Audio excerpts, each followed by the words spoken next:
they were together. So that fucks up. Hey, listen, whatever you gotta say to get out of rejecting somebody, I guess. I don't know you, so no. I can't just be like, all right, let's go out. No. Is there anything I could do to convince you otherwise? If you can show me in my dimension you're a strong person. Let's go find number 6. Realistically, no, because I'm interested in someone else. Is there anything I can do to convince you otherwise? Maybe give me $1 million. Would you go on a date with me?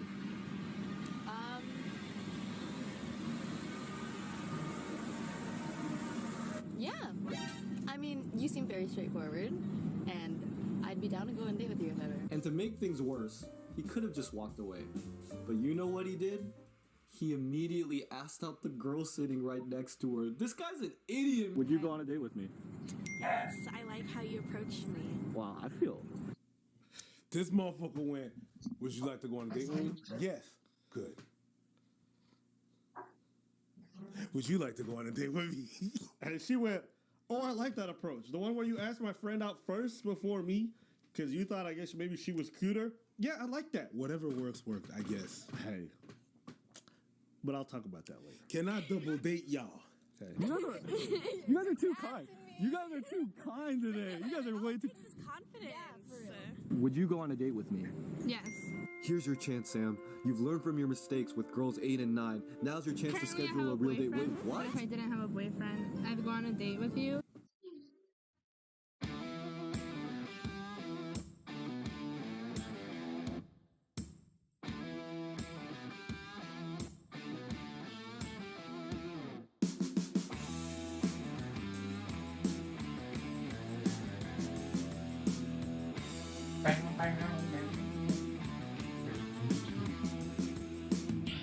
Y'all don't forget, scan to get your free prize.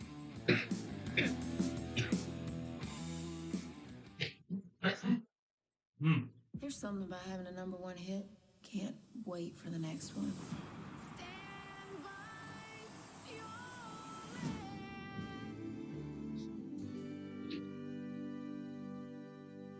Oh, shit. We back. Hey, let's play. Today's a no. I'm not in a mental state right now. I feel like if we talked first and I liked what we were talking about, then yeah. What do you want to talk about right now? I have a girlfriend. Would you go on a date with me? What about somewhere in UCSD? Would you say yes if I said somewhere in UCSD? Sure, why not? I usually like to talk to people before I go on a date with them. You're talking to me now. Is this a yes or a no? No. Well, your mom is my boyfriend, so... Would you go on a date with me? Sure, yeah, why not? No. No, I don't really know you. Depends on what kind of date it is. What kind of date would you want to go on? To get food, maybe? Okay, I'm down. Okay. I don't trust people, guys who approach girls. I feel like that's a red flag. I've had a red flag with any guy who's ever done that. You don't know shit about fuck, my girl. You do not know. She said guys who approach girls is a red flag. I mean, in her defense, if she looking for a relationship, I could see why. Because the only dudes who approach right now are niggas who do a lot of approaching. And dudes who do a lot of approaching ain't probably going to settle down anytime soon. So is she the one that's going to do the approaching? That's not the point. The point is the dudes who are approaching her right now are probably good dudes who are just going to fuck around. It's not like they're doing this and they go let me get in a relationship. No. They going to go through some pussy. Okay, I see what you're saying. Every dude I know who did the pickup stuff ain't exactly relationship material off the top. You can approach, but not out of the blue. It's more of you're waiting in line. You're have you tried this? Oh. Or something. Well, have you tried this? Would you go on a date with me? I have a girlfriend. I'm talking to someone. I'm pretty busy. I have a boyfriend. Boyfriend. This guy's actually my boyfriend, so... If I was single, I might be tempted, but... I mean, if you pay me enough, I think it's possible. Boyfriend. I don't know you at all. I'm too emotionally attached to fictional characters right now. Would you go on a date with me? I don't really say no to that question. I don't have the best sense of personal safety, which probably isn't something I should be saying on the internet. I have a boyfriend. I'm kind of talking to someone right now. I'm not interested in dating right now. Would you go on a date with me? Yes. Why do I don't believe that? Yes. Okay, we'll talk about that afterwards. Okay. We can talk all about that. Boyfriend. No, because I also have a boyfriend. He can also come. I mean, he might. Like, he's pretty social. Yeah, because I don't live here. Maybe we could like hang out a little before like going on a date. Also, would you want to hang out? Yeah, sure. But like the thing is, I have a boyfriend. Well, would you look at that? We've reached the halfway point. You remember that study that said like most people under the age of 25 never had a relationship? Mm-hmm. Then you see this video and all of a sudden all Everybody these got motherfuckers got boyfriends. Funny how that works, ain't it? What y'all think? You think the studies lied? Or you think they lied? I'm not mad at them. I understand why women say they got boyfriends. It's just the easiest way to reject somebody. Yeah. Just dudes tend to walk away when they hear that, right? Because if a woman just flat out says no, dudes tend to be like, how can I change your mind, right? Whereas if you have a boyfriend, dudes tend to walk away. I understand why they do. I don't know about you guys, but wallets have always been an issue for me. And that's where today's sponsor, Exter, comes into play. What I love about this wallet, the design, the fact that it's efficient. I stick all the cards that I need inside here, and then if at any point I want to pull them out, I only need to sift through my thing. I just, like this, poop, and then I know which card it is. I just pull out the card real sleek, push it back in, boom. Simple, and it doesn't fall out, as you can see right here. Doesn't matter how much I shake. Honestly, it feels like one of them Batman toys. Is that cool? Extra also has some cool accessories that involve using an app on your phone. You can activate this tracker, and the tracker stays with it. So when you're traveling, this could be a godsend. And there's many times this kind of technology would have saved my ass. So, amazing design, amazing functionality, at amazing prices. And what's more, if you follow the link in the description below, right now they got a good old Christmas sale going. So you can get up to 40% off. That's right. You can save some money, you feel me?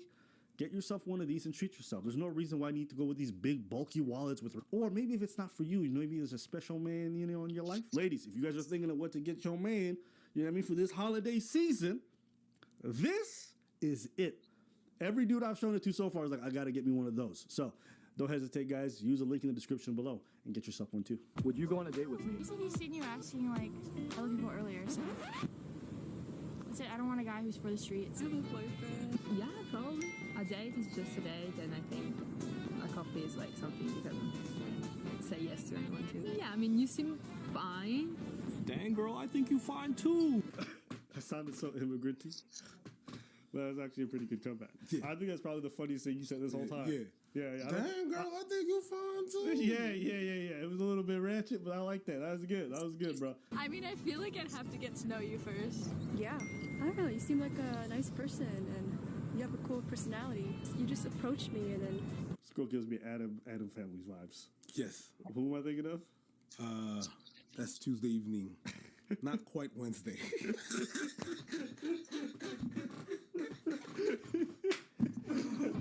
I would go on one date. Sure. One day? What's the point of going on one date if I'm not going to get the second one? Do you want me to be really honest? Yeah, go for it. You're not my type. What is your type? Tall, Am I not tall? I'm 6'1". You cut her out. She's about to say tall, dark, and handsome. Can you guess which of those she doesn't think you are? Good. We're all in agreement. you're 6'1". Okay, maybe I can give you like half a date. What the hell?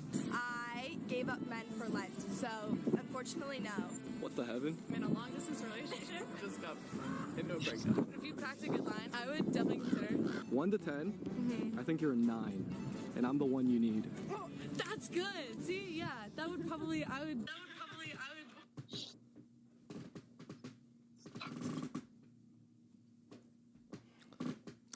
If it works, I mean, at that age, it works. At that age, that could work. I would definitely be like, sure, yeah. All right, where are we going?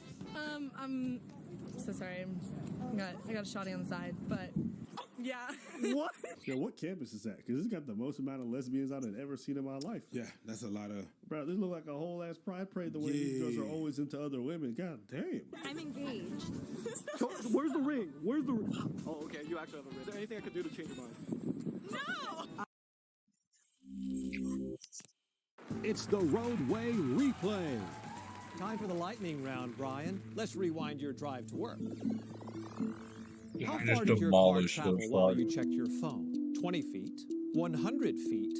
The length of a football field? 100 feet. Oh, sorry, Brian. In just 3 seconds on the highway, your car traveled the length of a football field. Distracted driving? It's no game.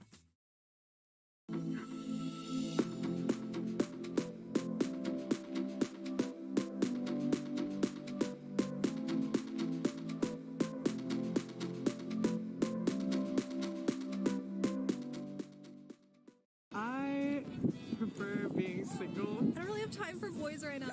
I have never been on a date before. You don't want me to be the first one? I'm a boyfriend. Just got out of a relationship. I'm a boyfriend. Right here, right there. Would you go on a date with me? Are you gonna pay for my food? Oh, good, Sure. good follow-up. Sure. Okay, so I'm actually running out of time, so let's breeze through the rest of these. There were a couple more no's. I am into women. I'm also into women. God damn. I don't know what it's about parks, but if you find a woman in a park, the odds of her being a lesbian just go up by It's a 30. campus. That's a park to me. On the campus. Yeah, there's grass. That's a park. That's how it works. And if you see them on the grass, they might be lesbian. I don't know. Why do you think these lesbos like picnics so much? Because they get to eat out. Yes, 30-second conversation we had before this. You're funny, and you can like actually hold a conversation. A lot more no's. I have a boyfriend. No. I just got my heart broken. No. After getting to know you, maybe. I have a boyfriend. I'm not mentally stable enough. If a motherfucker tells you they're not mentally stable enough to go on a date with you, trust them. No. And we ended on a hot streak. Yeah, depends on what car you drive. I drive a Lexus. Okay, we can work with that. Where are we going? I'll tell you where you want to go. McDonald's. All right. Are you paying? I can pay for McDonald's. Okay, bet. You require a Lexus car, but you want McDonald's. Yeah, I mean, at least as long as you're paying for something else. I like going on dates with random people. You do this often? Oh, no, like, if they come up to me and ask me, like, of course I'm going to say yes. Like, if they had the audacity to come up and ask me. And you look like my dad, kind of. Okay. Hey, you know what? Oh, you want to play 2K, son? Yeah. Some dudes want to get called daddy. What's the issue? You know what I'm saying? Yeah, you're confident. Should we all just go on a date together? Sure, thruple. Wait, quadruple. Oh. Minus number 97. If you were single, would you go on a date with me? That leaves us with a 19% acceptance rate. That's it? Are you serious? Oh my. I knew I shouldn't have made this video. I knew I'd be too unlovable and no one would love me like that. I knew girls are too good for me. No, Sam, that's not true. And I'm not just saying that because I'm you. If you look at that number, you're right. 19% is pretty bad. But you have to remember that 63% said they weren't interested in dating anyone right now, not just you. That means you actually got 19 out of 37 interested women to say yes. That's over 50%. And these people, they don't even know who you are. Okay. Buddy, I don't know if you're watching right now. If you are, I can assure you that most of those women did not have boyfriends. They were not in relationships. They just said that because they wanted to get out of it. And I can also show you that 19 out of 100 is not a bad rate. In terms of acceptance, it's actually fantastic. That's really good. You got 19 out of the 100 people you ask out. That's amazing. Okay. What do I think when I watch this? A couple things. One, I think it's cool to go out and put yourself out there. Two, for the people watching, you have to understand a few things. One, there's a camera involved. People who are on the receiving end of that are going to act different, right?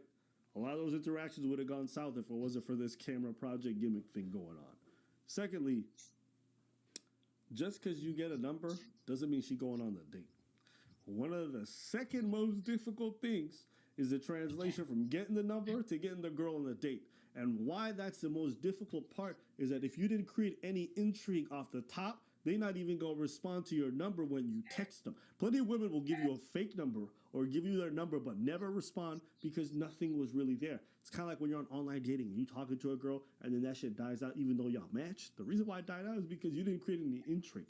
Or even if you do grab her number from Tinder, if you don't get it excited or interested, she may never respond to your texts. That happens all the time.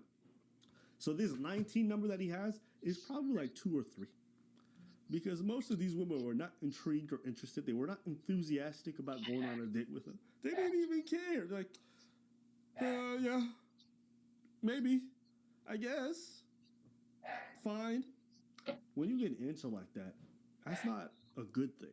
Like, sure, it's a good thing that they accept it and you put yourself out there. But it doesn't mean you've translated that into an actual date. You know what I'm trying to say? So for anyone watching, I'm just like breaking it down a little bit for the people.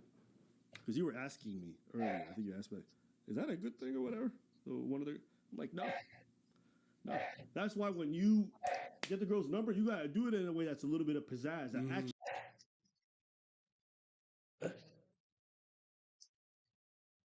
I think that Kizaru will be the main villain / antagonist of Egghead Island. Just saying, it might be time for Luffy to beat an admiral. Kizaru's appearance is definitely an interesting twist of fate, because he hasn't been sent here as a result of Luffy. He was already on his way to the island for a quote prior operation. And before we get into the fighting and the battlings, and even the potential defeat of an admiral, I want to know what that prior operation was. From what we hear from Sakazuki, he knew about CP0's plan to assassinate Vegapunk, so I doubt that Kizaru's appearance here is a coincidence. When I say he, to clarify, I mean Sakazuki, not necessarily Kizaru. But maybe the reason why he's coming to Egghead Island is to take custody of all of the everything. Because CP0, they're pretty good at killing and killing, but 3 agents probably don't have the logistical ability to recover and transport an entire island's worth of technology. So Kizaru could be on his way to either secure Egghead Island or transport all of its like really cool stuff to a more secure world government friendly location. And while he's there, I'm sure he'll also give Lucci a lift home because that crazy cat, he broke his boat. The question we all want answered though is, will Luffy fight Kizaru? And I think if the decision was up to Luffy and Luffy alone, he would say yes. I want to punch that light guy straight in the globes. Because at the end of Dressrosa, Luffy made the call that, yeah, you know what, I'm done running from admirals, which in turn meant that the Grand Fleet had to then force him to. Meanwhile, on Wano, we got our first shot of the opposite scenario, successfully forcing a Marine Admiral to run. I mean, no, it wasn't Luffy's doing, but he was more than ready to fertilize that garden. Wait, that doesn't make sense. Fertilization makes the garden grow. So like defecating on Green Bull is the very last thing that Luffy would have wanted to do, because that's exactly what Green Bull would have wanted. But I would be quite surprised if we moved away from Egghead Island without getting into a direct conflict with Kizaru, because we have a very interesting setup here. Kizaru is an important piece and very familiar and quite strangely shaped puzzle, because he's not the only one currently on his way. Bartholomew Kuma is also assumedly bound for Egghead Island, and Sentomaru is...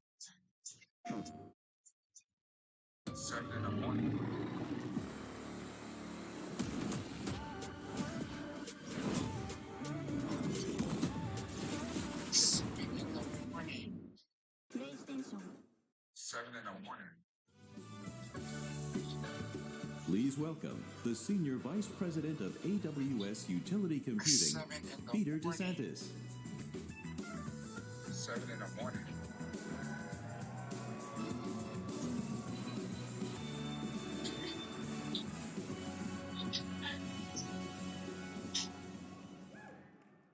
Good evening, and welcome to the first night of reInvent 2022.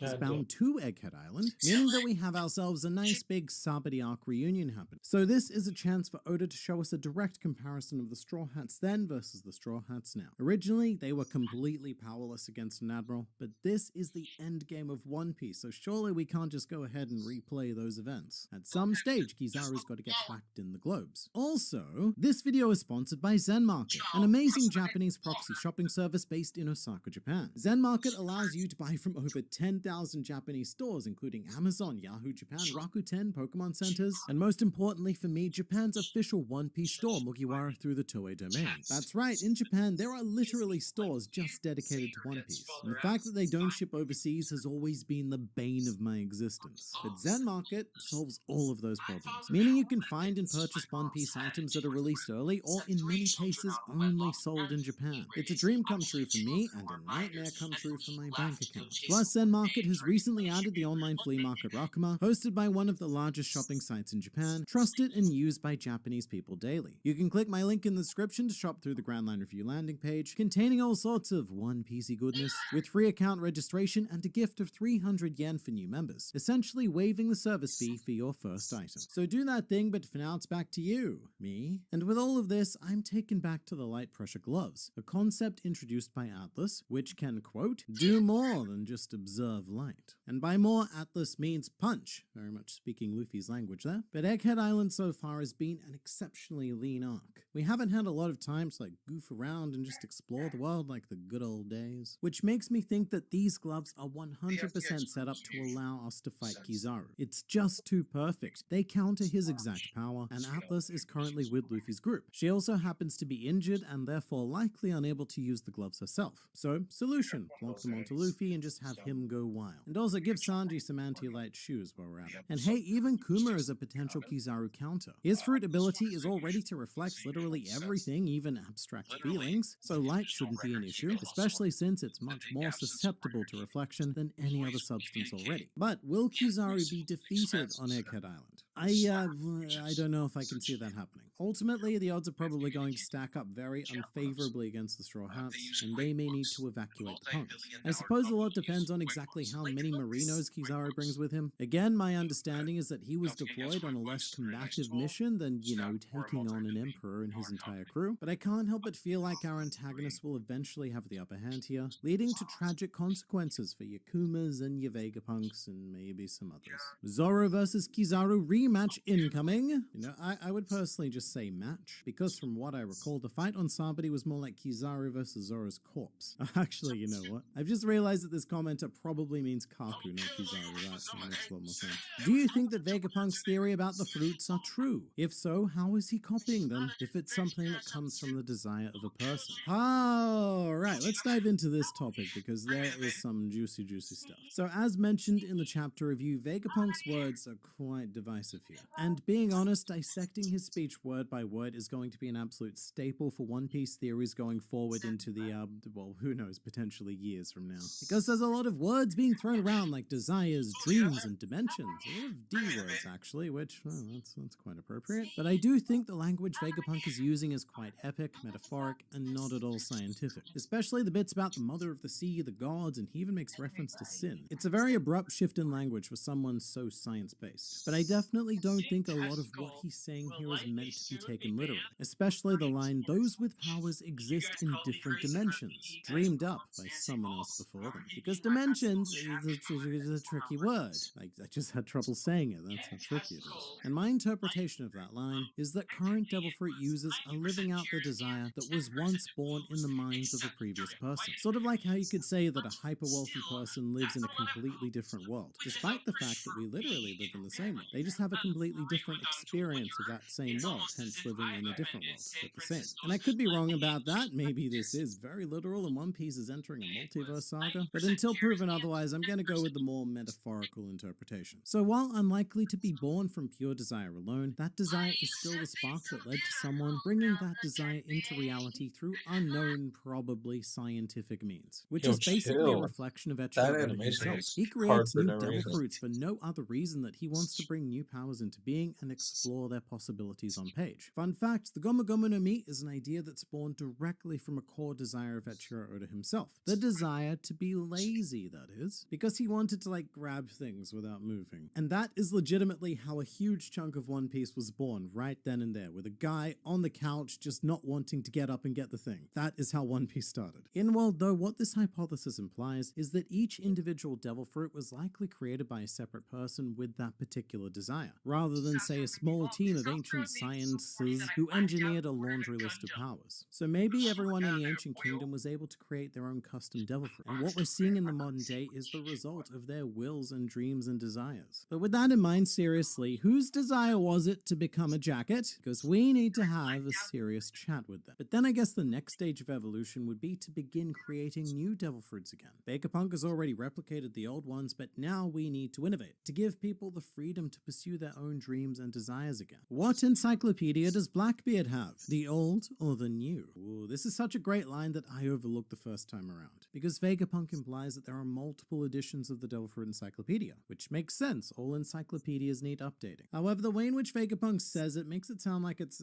sort of the other way around. as if each subsequent edition of the encyclopedia removes information, I guess censoring it, which is why not having the Gomu Gomu no Mi in even the oldest of book things is quite the curiosity. However, this is where I need to be that guy. This is my actually moment, because this is a very rare Oda inconsistency. Vegapunk claiming that the Gomu Gomu no Mi doesn't exist in any of the books goes directly against Oda's statement in the SBS of Volume 45, where he quite clearly says that yes, the Gomu Gomu is in the encyclopedia, and not only that, it is pictured and titled. Again, this is a rare inconsistency that might seem small, and look, honestly it is, but it may hint towards the idea of the whole sun god fruit not being in mind from the very beginning, or even the middle, perhaps even a lot of the end. Who knows when this was thought up? Because Luffy definitely has foreshadowed connections to the sun god, but not necessarily a literal Nika fruit. But I love the question of Blackbeard. I didn't even think of this, but he may very well not be working off the more recent editions of the encyclopedia that was read by characters like Sanji, and there may be information contained within the much older texts that Blackbeard is taking advantage of and basing his entire plan around. This may come as a surprise to some of you, and an yeah, I forgot about that to others, but one of Blackbeard's hobbies is researching history. In fact, it's one of two hobbies. His only hobby apart from drinking. So it's drinking and history. Also, if he wasn't a pirate, he would become an archaeologist. So Blackbeard and Robin have a lot more in common than they have any right to. But that's why it's very easy to see Blackbeard having dug up a more ancient devil fruit encyclopedia. Perhaps one that details the true abilities of the Ami Ami no Mi or another devil fruit, or even containing the method to consume multiple devil fruits. Although speaking of consuming multiple devil fruits, I think symbolically at least only having one makes sense. Because with one power, you're living the dream of that one dude who created it. We can't live two dreams. Huh, that's just greedy. And not at all in the spirit of either of the original dreams.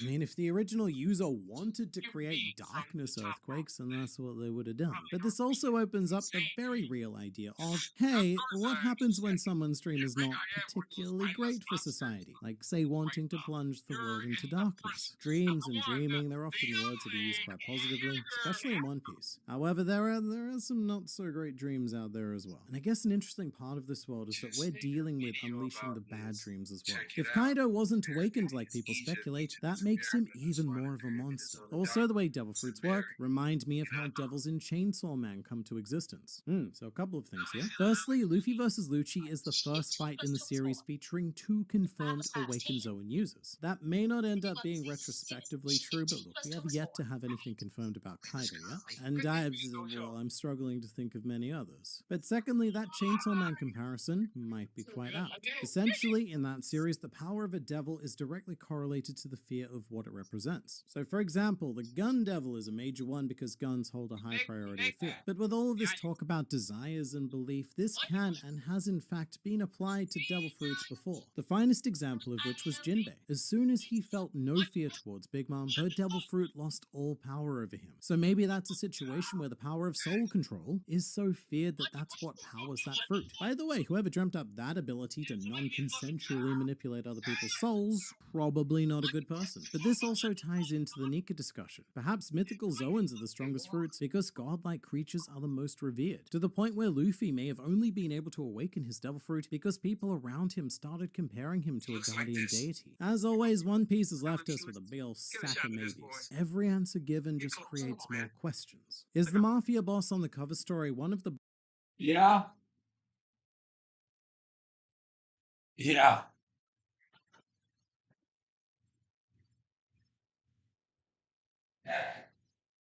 I got it.